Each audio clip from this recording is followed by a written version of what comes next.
कोण जायचं? डोंबिवलीचे दोघं तिघ जण. पिक्चर नाटक बघत राहा, अभ्यासाचा करूया. कुठे बघतो नाटक निघतं? अखंड हे जातात, हे आणि हा नचिकेत आणि बाबा जातात. मी आजपर्यंत फक्त एकच नाटक बघितलंय तिकडे. बरं हातपाय धू.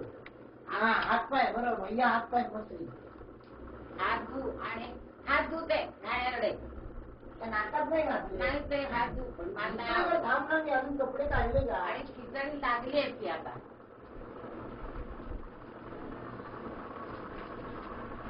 लागली की मागून घ्यायची. काय खाल्लं तुमच्याकडे? तिच्याकडे काही नसतं. तिला ते दिलं, तुला डब्बा दिला दिलं खाल्लं ना. अजितला पण दिलं ते, पण तो खात नाही. काय म्हणजे चांगलं. मी म्हटलं तू लगेच हे कळव, पदार्थ कसा झाला ते कळव लवकर. नाही तर आमची आत्या हे करेल, बोलणार नाही. चांगला झाला तर चांगला सांग, म्हणजे तुला आवडलं तर